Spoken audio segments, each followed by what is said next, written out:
solicitação. O que é uma verdade arquetípica? Os estudantes de plantão é a psicologia analítica de Jung, verdade arquetípica? O que é? Ninguém? É algo que é insolúvel. Algo que é insolúvel. Ou seja, algo que expressa uma verdade absoluta. Né? Uma matriz, um padrão que não é relativo.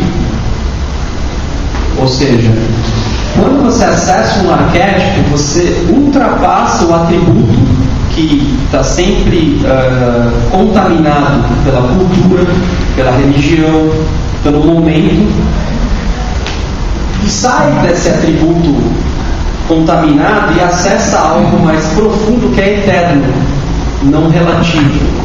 É uma possibilidade de você acessar a unidade. Então, por isso, e só por isso, é importante estudar mito. Só por isso. E como é que você deve estudar o mito? O Parsifal é um sujeito que viveu lá na Idade Média. Não. O mito, na verdade, ele vai mostrar você mesmo. É a sua história. O mistério que está implicado na evolução humana. Então, por exemplo, quando você estuda a Bíblia do ponto de vista mitológico, pouco importa se Jesus Cristo literalmente foi crucificado, se literalmente ele foi ressuscitado. Tem gente que acha que se provarem que Cristo não foi ressuscitado, a crença cristã acaba. Isso é porque você está apegado ao atributo, que é literalmente alguém ter sido ressuscitado. Qual é a verdade mitológica de se ressuscitar? Esse que é a ideia que você tem que ter quando você vai estudar a Bíblia, por exemplo. E cada experiência do herói, cada experiência do Cristo, que é o nosso maior herói, o ungido, o Rei dos Reis, possui um paralelo similar com a sua experiência pessoal. Em psicologia, a terapia analítica de Jung, ela tenta fazer esse processo todo aqui. O duro é que normalmente os psicólogos, os terapeutas, ou quem quer que seja, não tem a altura espiritual para fazer esse trabalho. Eles fazem num nível muito baixo, muito fraco, por assim dizer. Então é uma pequena tentativa que os psicólogos junguianos tentam fazer, tem que ser respeitado, porque não é algo fácil mesmo. Mas, em verdade, só pessoas com nível espiritual avançado poderiam fazer o que Jung concebeu. Certo? Normalmente eles fariam isso de graça, não fariam isso pagadinho. Resumidamente, podemos dizer que o mito ele passa a seguinte mensagem. E veja, todos os mitos, não só o mito de Parsifal, todos. O que foi, ou seja, a história que você está estudando, que já passou, é como que será. Será para você e será para a humanidade. Ou seja, para quem ainda não passou por essa experiência. Então, o que foi é o que será. E o que será é o que foi para realizar o milagre da eternidade. Quando se diz que Parsifal foi levado até o Monte Salvaut e diz que lá é um outro nível quântico, né, como bem disse o Alê, é justamente porque ali não existe passado, presente e futuro.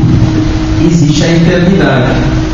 E o iniciado, ele possui uma convicção tão grande e o poder dele é tão imenso porque a consciência dele está plugada com a eternidade.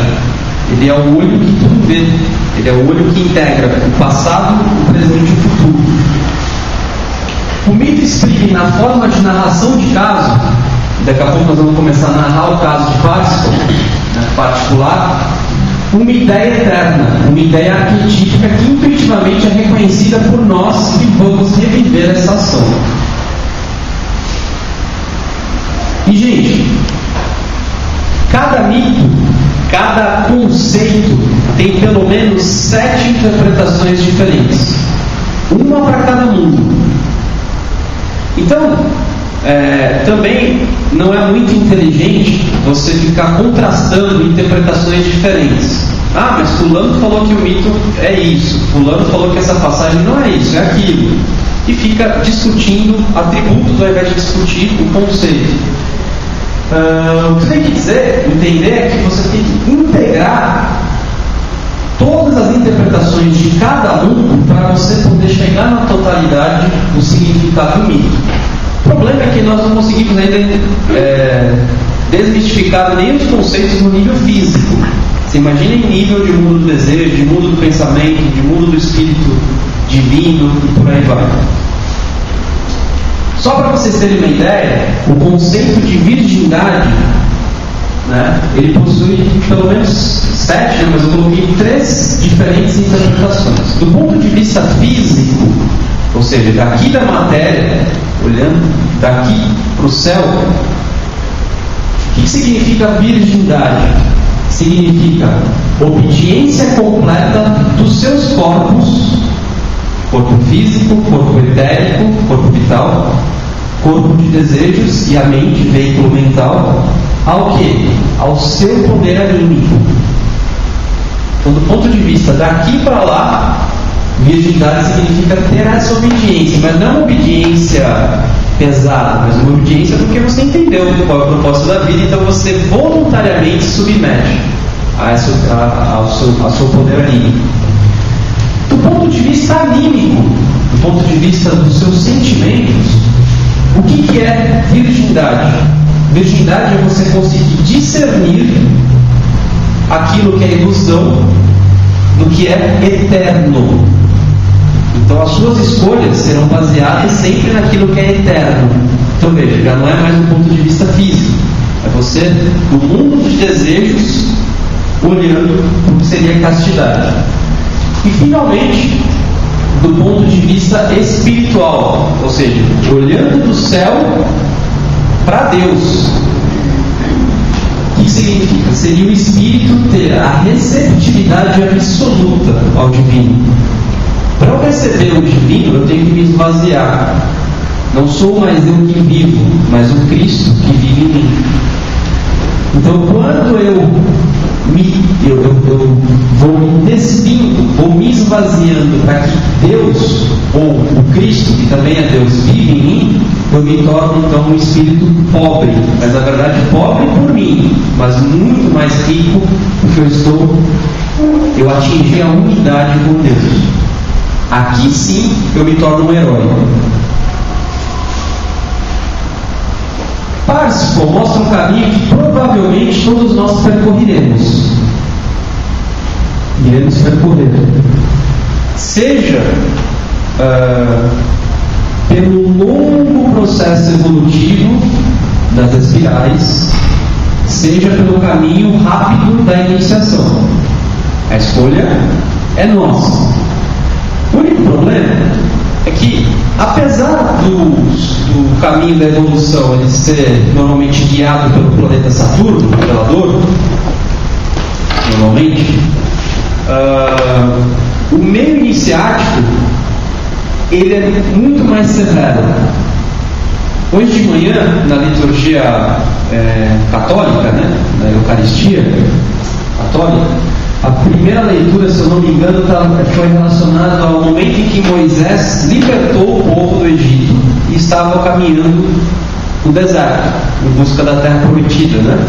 E aí chegou um momento que estava passando muito tempo, né? Aí o pessoal se reuniu lá e falou assim: meu, você tirou a gente lá do Egito, onde tinha comida, tinha um monte de coisa boa, tá, a gente era escravo, mas veja, a gente tinha ali todo fim do mês, né, a comidinha, estava tudo certo. Também que a gente sofria pra caramba, mas né, agora você tirou a gente dessa prisão para agora a gente passar sede aqui e fome no deserto. Veja, Moisés estava convidando o povo para ser herói, para parar de mamar, né? Ou seja, o que nos faz escolher o caminho longo da evolução é justamente a inércia. Apesar de sermos escravos, apesar de morrermos, termos doença, nós gostamos pra caramba de ser assim. Nós adoramos. Aí vem a psicologia racionalizando, é um mecanismo de autodestruição, e blá blá blá. Não, gente, é inércia, não é mecanismo, é inércia. Nós somos inertes, nós adoramos evoluir lentamente. O convite para você ser herói é um convite de um treinamento severo. Não é gostoso ser iniciado. Porque veja, para você ser iniciado você tem que morrer. Então não é um processo fácil, você tem que sumir para você ser algo. Você só vai ser alguma coisa se você estiver no nível a Cristo. Então, para dar uma aliviada no povo, o que Jeová fez? Né? Chamou Moisés e falou assim: pega lá a sua vara e espeta lá numa pedra lá, e começou a jorrar. Fez uma fonte lá, eu esqueci o nome dessa fonte, é uma fonte famosa lá no meio do deserto, um milagre lá. Então quer dizer, o próprio Jeová percebeu que o povo não estava preparado para ser herói. Então, apesar de ter libertado, vamos voltar a dar um ponto de leite aqui, de mamar para esse povo, que o pessoal ainda está reclamando. Então ele foi lá, fez um milagre e fez jorrar água do meio do deserto. Então o nome dessa fonte, não lembro agora, é uma fonte famosa. Então veja, muitos de nós somos convidados a sermos heróis, mas a gente não aguenta o trampo. Nós não aguentamos o trampo. Então é lindo falar, né? A saga do herói, todo mundo sai, que maravilha. Mas é corpo de desejo essa coisa maravilhosa. Né? Amanhã você continua sendo a mesma pessoa. Quando você sair de casa, você levar uma fechada no trânsito. Você continua sendo a mesma pessoa com as mesmas tendências. Essa também é um dos motivos que a Escola Rosa Cruz ela bate tanto na questão do desenvolvimento no corpo vital. Porque quando você muda o corpo vital, você nunca mais muda. Você se torna uma pessoa estável, nova. Quando você muda o corpo de desejos, assim como as águas, ora a maré está alta, ora a maré está baixa. Então, quando você for estudar o mito, pense não só nessa questão emocional, mas pense naquilo que o mito representa para que você se torne algo diferente.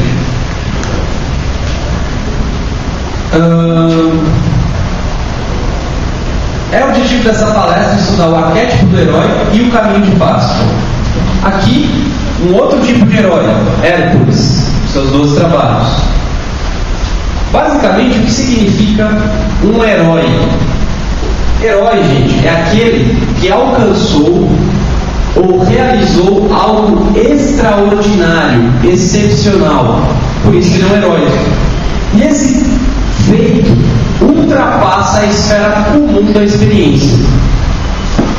Por isso que o iniciado ele é um herói, porque ele consegue em pouco tempo realizar algo excepcional, extraordinário. Só que normalmente ele realiza esse ato que ultrapassa a esfera comum da experiência, dando a sua vida, se sacrificando por algo maior que ele, ou por alguma coisa que é diferente dele. Então ele não faz por ele. Se ele fizer por ele, ele se torna um mago negro, que no mito de Páscoa é conhecido como Klingsor. Pode passar. Existem vários tipos de heróis. Nós vamos focar, obviamente, no herói espiritual. O que significa uma pessoa que se torna um herói espiritual? É aquele que aprende ou encontra uma forma de experimentar um nível supranormal de consciência.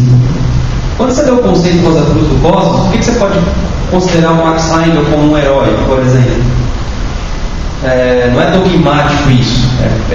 Você raciocinando, você compreende que ele é um herói. Quando você lê as cartas de Paulo, quem você considera Paulo um herói? Os apóstolos todos. Porque eles tiveram uma oportunidade por mérito, porque eles ralaram para isso, não é porque veio e caiu do céu, do colo, né? Não foi uma graça, é uma graça, mas não uma graça de graça, né? Uma graça conquistada, né? De experimentar algo supraconsciente.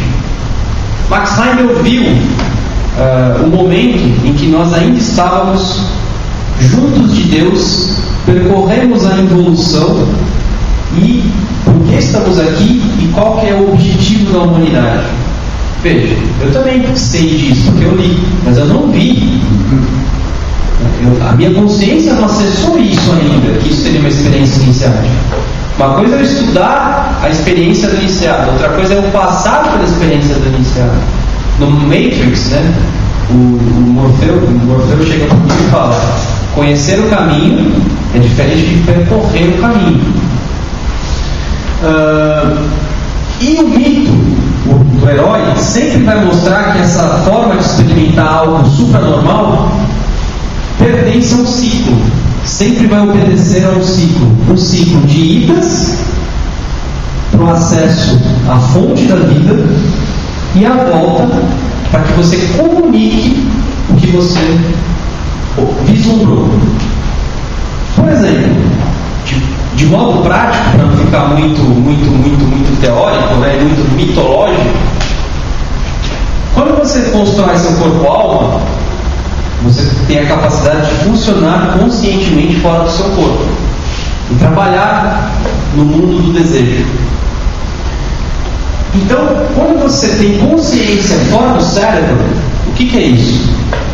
É uma experiência supranormal. E você levando os seus dois éteres superiores de luz e de refletor, você então pode, quando você acordar, comunicar para o seu próprio cérebro aquilo que você viveu. E pela sua experiência e pelo seu exemplo, você pode comunicar esse acesso supra-humano pelo seu exemplo, pela sua vida. Se você tiver a missão ainda de relatar sobre isso, você ainda pode escrever, como é o caso de Max Heinemann. Mas normalmente, muitas das pessoas que têm essa habilidade aqui não têm a missão de ficar falando que faz isso. Esse é outro critério que você tem que ter quando você está falando com alguém, né, que se diz avançado. Se ele fala que sai do corpo e faz um monte de coisa, ele já não é avançado. A primeira coisa. A jornada do herói basicamente envolve deixar uma condição, encontrar a fonte de vida e renascer potente em consonância com essa fonte. Veja, tolo e inocente. Tolo e inocente. Pecador. Depois, não o pastor, mas tipos de condições antigas. Ao abandonar a condição de tolo e inocente, outra pessoa, ao abandonar a condição de pecador, entra em contato com a fonte de vida e renasce potente. Só que esse renascimento, que significa iniciação, pode ser considerado como um grande sacramento, que é a soma dos 7 sacramentos que existem, muito bem promulgados pela Igreja Católica, ou também segundo nascimento. Quem que inicia, gente? O espírito ou a personalidade? Sem o meu slide.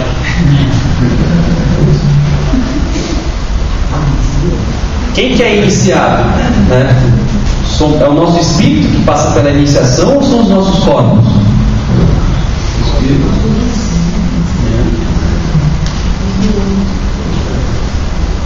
Quem morre e se transforma não é o espírito.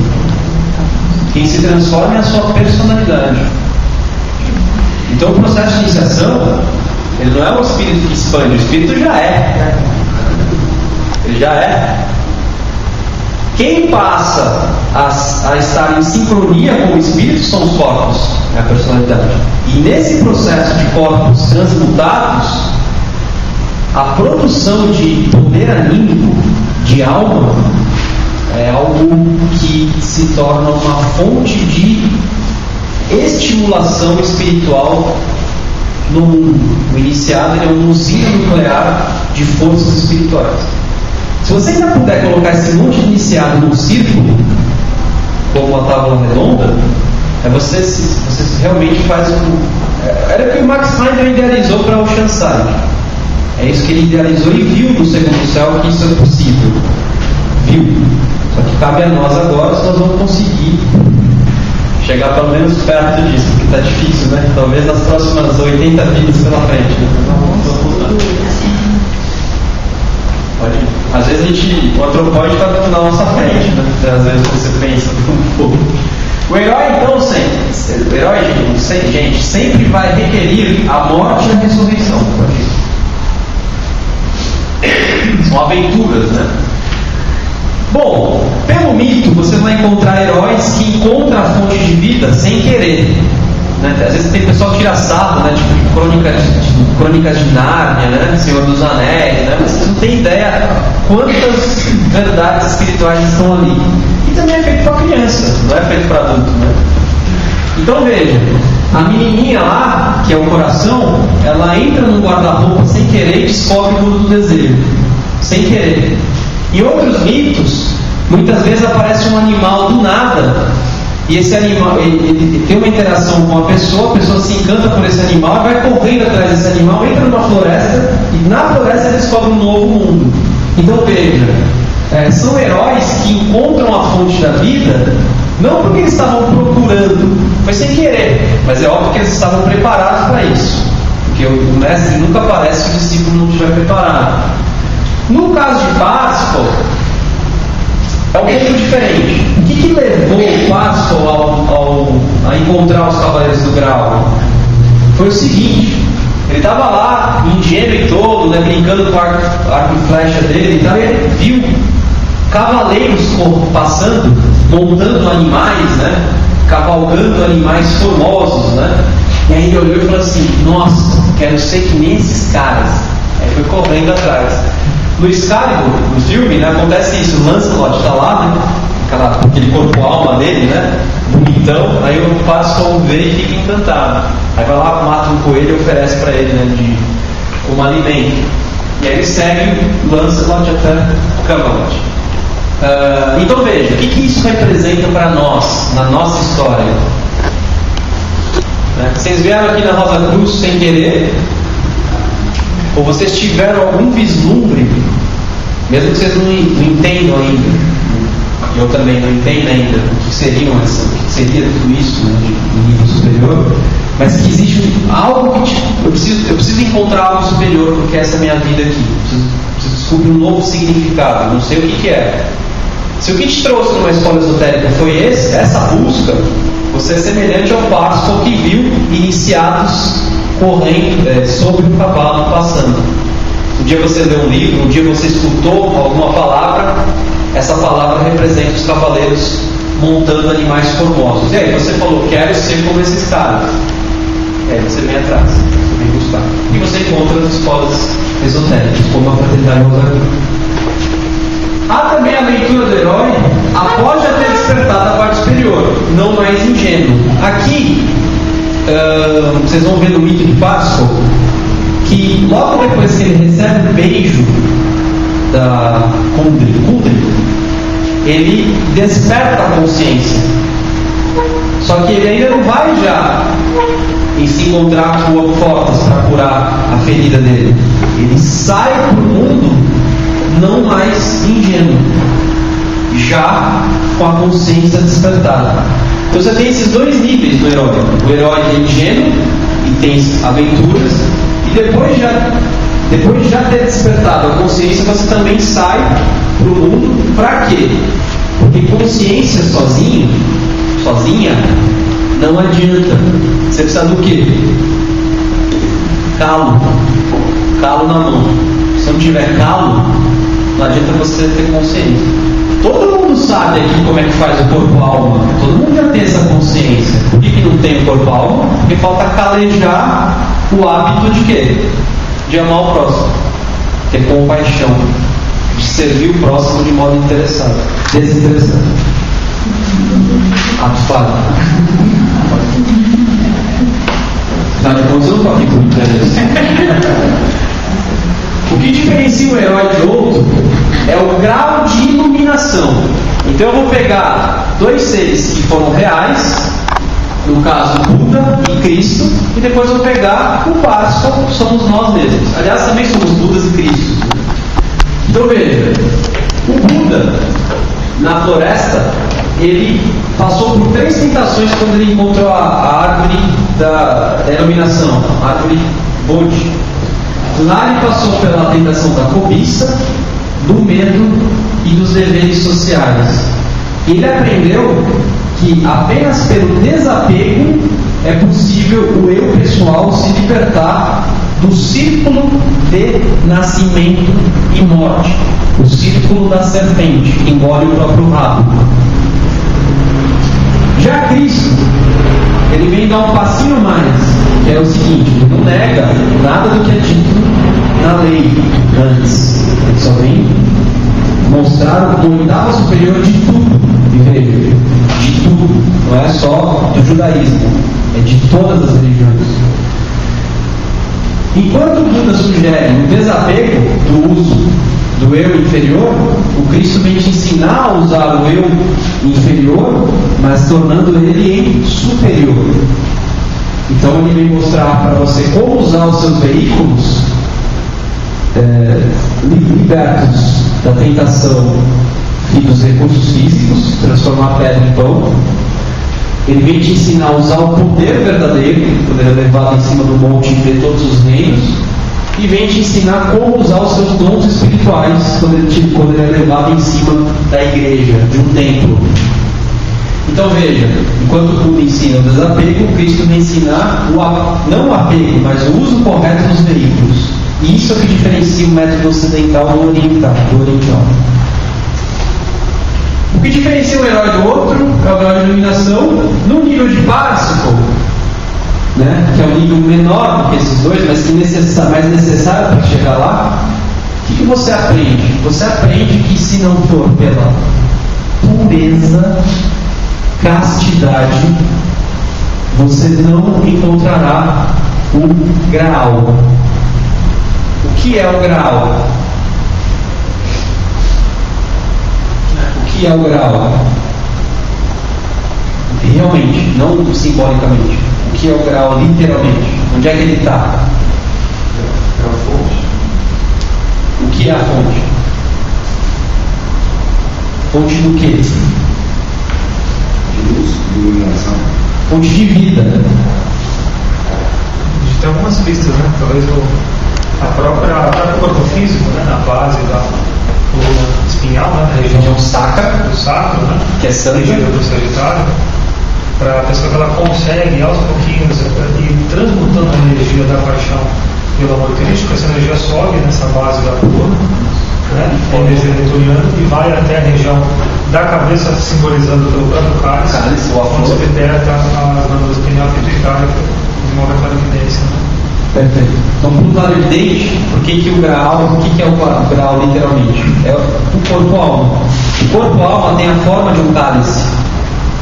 Então, conforme você vai trabalhando a sua pureza, essa energia santa, que é a fonte de vida, vai subindo pelo caminho de Netuno, pelo caminho pela senda discipulado, e isso vai crescendo em forma de cálice na sua cabeça. Com o tempo, essa base ela vai sumir, não vai mais atingir o plexo.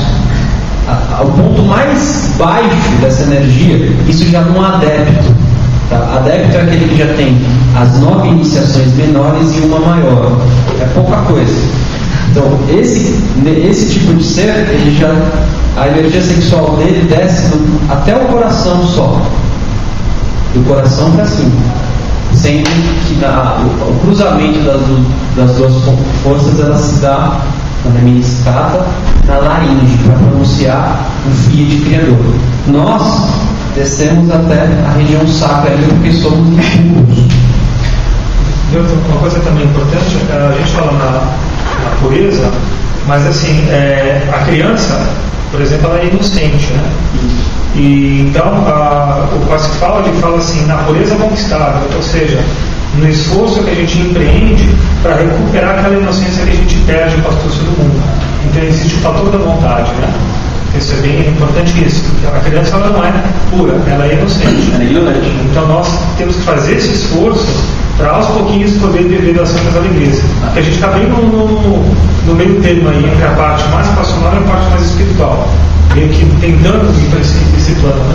O duro é você ser puro mas não por castração, né? Tentar fazer isso poeticamente, então vai de esforço. Mesmo porque não pode castrar, né? Senão a gente vira mago negro, Não, e não só.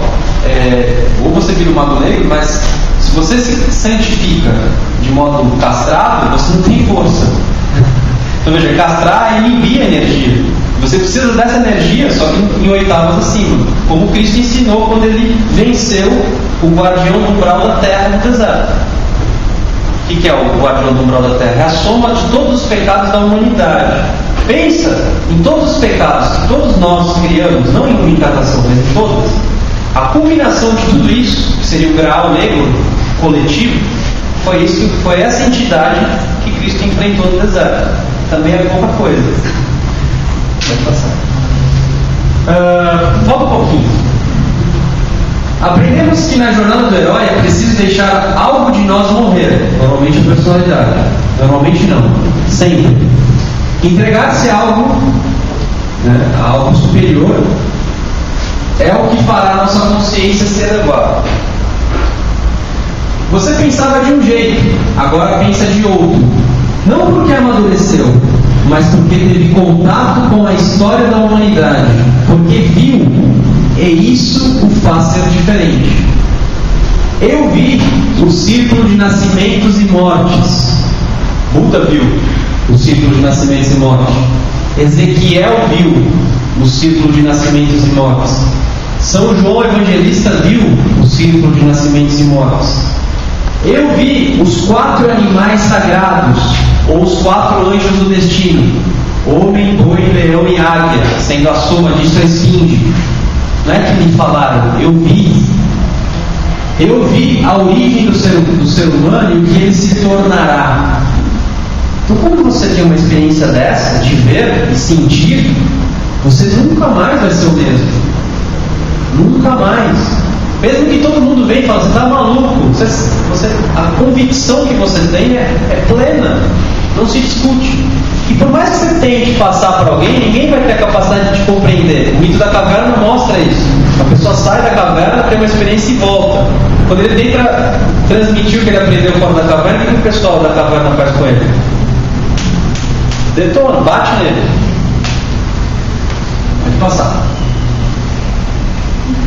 Bom, no livretinho está escrito que o herói sempre vai passar pela partida, realização e regresso. Como o tempo está curto, só tem 10 minutos, vou pedir para que depois vocês leiam o que significa partida, realização e regresso. Então o herói sai, encontra a fonte de vida e volta para comunicar. Pode passar. Vamos sair da questão arquetípica universal de todos os mitos e vamos colocar um pouco de atributo, no caso o atributo Páscoa. Páscoa, então, como já bem dito pela lei, significa inocente e casto.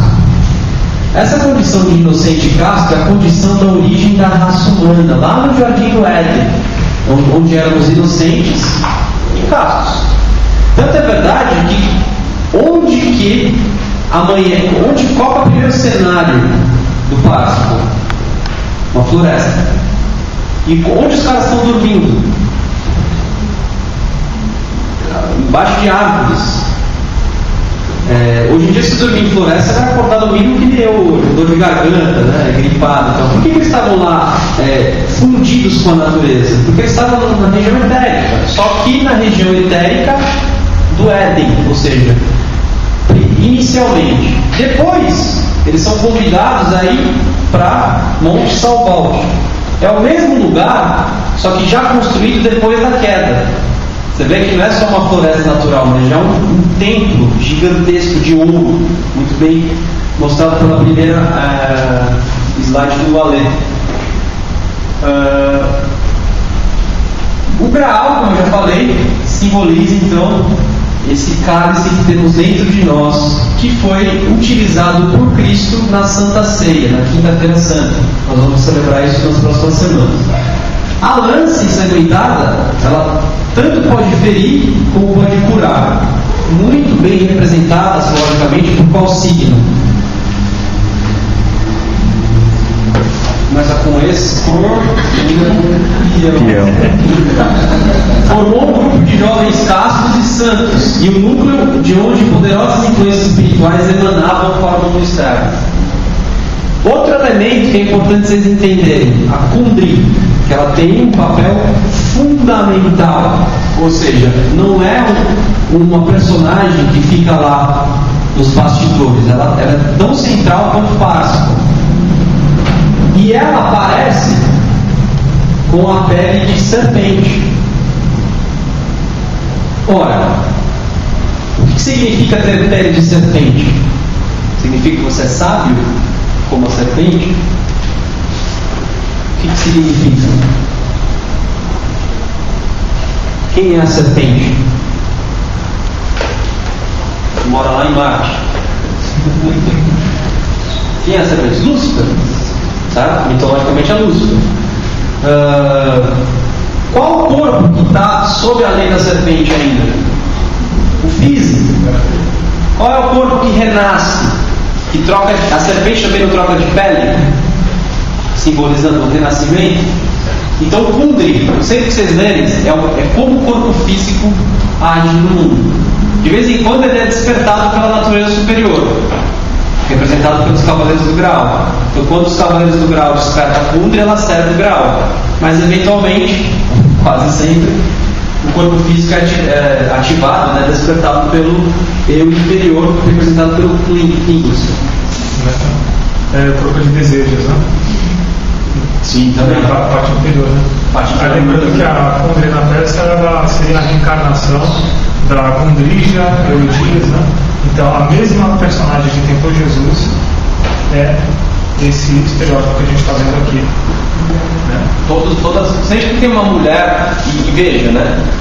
No mito, todos os mitos, o homem está sempre cercado por duas mulheres, né? Abraão, Sara e Agar, Jesus, Maria e Maria Madalena. Por aí podemos citar uma série de pessoas representando esse lado feminino superior e o lado feminino inferior, degenerado. Max Heimer diz que a troca de pele na cobra significa que esses corpos estão sob a lei do renascimento, lei da queda, né? Ao mesmo tempo, a serpente simboliza o círculo que engole o próprio rabo, ignorantemente utilizado por outras escolas, que colocam a serpente engolindo o próprio rabo, como símbolo da escola.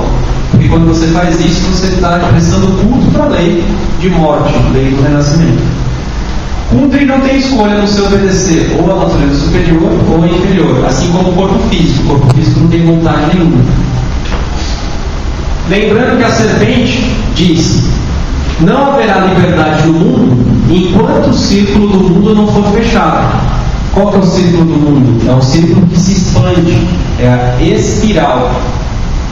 O que Lúcifer fez conosco? Para de expandir, fica no círculo fechado. E quando você fecha o círculo, você se basta em si mesmo.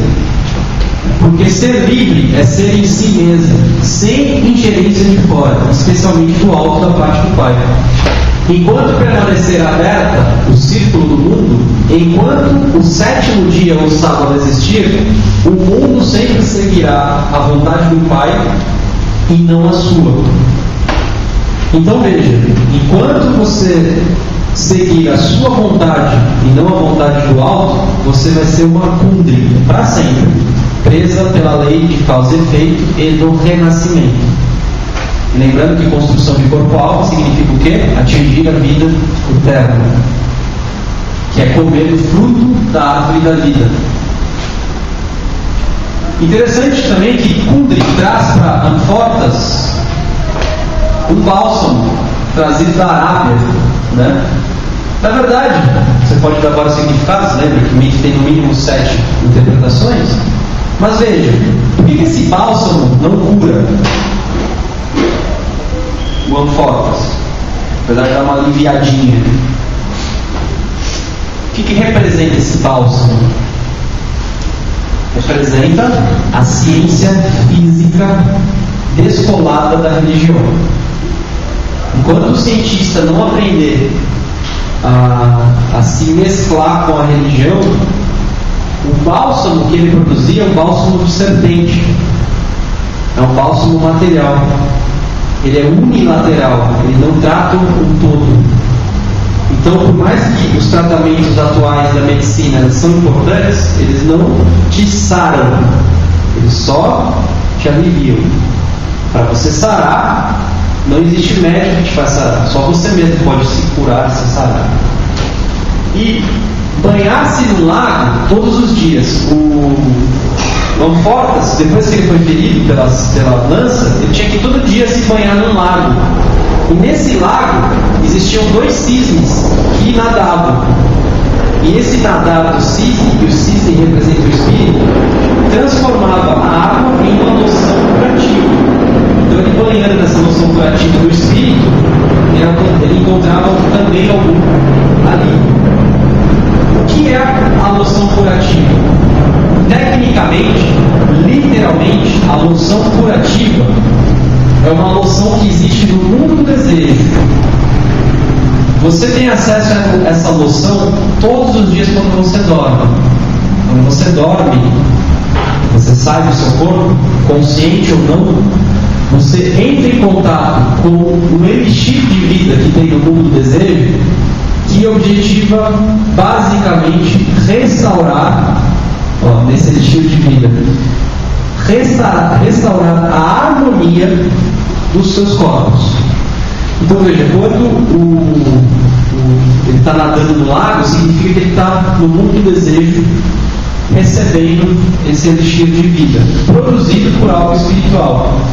E aí é engraçado que depois que os cavaleiros vêm a saber disso, né, e aí o que acontece? O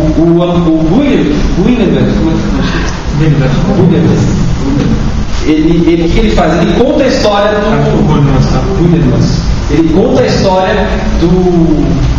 da ferida do rei. Logo após ele contar a história da ferida do rei, que foi utilizar a força criadora do modo errado, Parsifal chega e mata uma das aves. Por que é logo em seguida? 2 aves, 2 polos. O que eu fiz com o polo? Eu tive que sacrificar para construir um cérebro e uma laringe para focar na matéria. E aí eu caí pelo convite de Lúcifer. Então veja, é fundamental, depois da queda, um dos polos espirituais morrer. E engraçado, quem que matou? Um tolo, como nós fomos tolos ao comer o fruto do conhecimento. Se nós soubéssemos, será que nós teríamos comido? Talvez sim, mas seria uma escolha deliberada, né? Porque de fato o caminho que nós escolhemos de dor é muito mais rápido e muito melhor. Porque veja, nós podemos superar os anjos, né? Pelo caminho não do autônomo, mas do autômato, nós não superaríamos nunca os anjos, mas agora nós podemos superar. Mas veja, seria uma escolha não tola, mas nós escolhemos o fruto, comer do fruto por sermos ignorantes, assim como o passo. Então veja, já estou terminando, mais 1 minuto.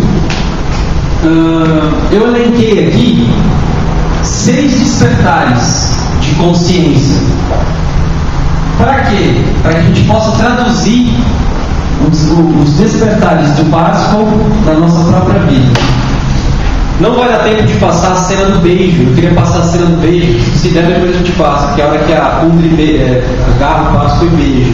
É uma cena maravilhosa, principalmente musicalmente, a hora que ele acorda e começa a gritar o nome do Amfortas. Se não der para assistir aqui, assiste em casa. No YouTube tem o mic inteirinho lá, em HD. Só acessar. Está lá no YouTube. Despertar 1. Vislumbres dos cavaleiros.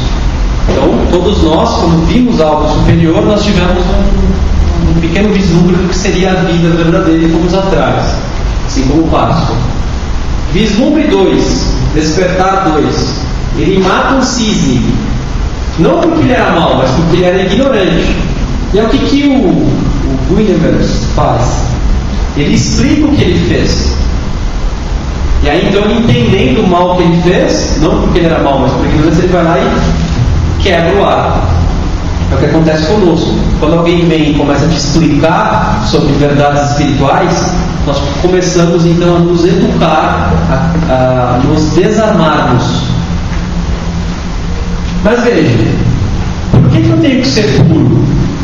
Eu não sei direito ainda, eu só sei que eu tenho que ser. Então eu paro de usar as minhas armas degenerativas. Ele não sabe por quê. E aí a Kundry revela que ele era de origem nobre. Vai sair um filme agora em 2014 que chama Júpiter Ascende, que acho que a tradução está sendo O Destino de Júpiter. Eles estão traduzindo o português como O Destino de Júpiter. É um filme bem interessante porque uma mulher humana possui o DNA similar à rainha de todo o universo. Ou seja, a Terra é considerado o planeta mais atrasado, um dos mais atrasados do universo, mas um habitante dessa Terra atrasada tem um DNA semelhante do ser mais avançado do universo. Isso é uma simbologia muito importante, né?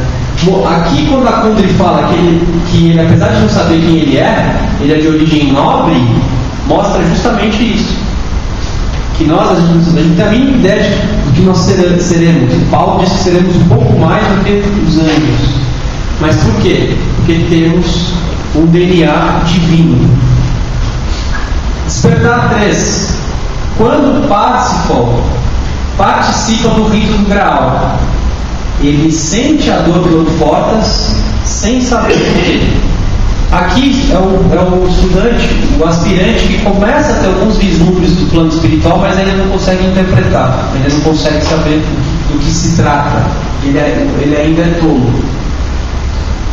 Apesar de tolo, já tem vislumbre da verdade. E nessa ignorância ele vai ser então tentado. A maior parte de nós está aqui, ó. Alguns ainda estão mais para trás, mas a parte de nós já temos alguns vislumbres do real, mas ainda não compreendemos o que é real. E estamos na provação, estamos passando os mecanismos de tentação para despertar em nós a verdadeira consciência. Aí não vai dar tempo para ver o trecho do beijo, mas qual que é a quintessência do beijo? É o seguinte, volta um pouquinho. Agora eu sei como o homem é provocado, excitado, agitado, envolvido e como muitas vezes se perde de vergonha pelas terríveis paixões do coração. Realmente tem que ser um Hércules para você superar esse impulso de mártir. No momento que a Kundry beija ou Parsifal, ele sente as dores que o Amforta sentiu quando caiu na tentação, porém ele sente queimar também a paixão no coração dele, e aí a própria Kundry sacanamente fala: poxa, se num beijo você já sentiu tudo isso, imagine se você ficar um pouquinho mais comigo, né? Porque você não vai vislumbrar no plano espiritual, né? Aí ele joga baixo. O diabo fala 5 mil idiomas. O diabo fala 5 mil idiomas, né? Quando você acha que você superou o elemento, tenta um pouquinho mais, né? E agora, gente, né? Se você já teve algum vislumbre, se você já entende toda essa energia passional, e tem uma carta, né, de um imperador que segura o cinto com a mão esquerda. O que significa segurar o cinto com a mão esquerda desse imperador? Exato, controlar a força sexual, na verdade.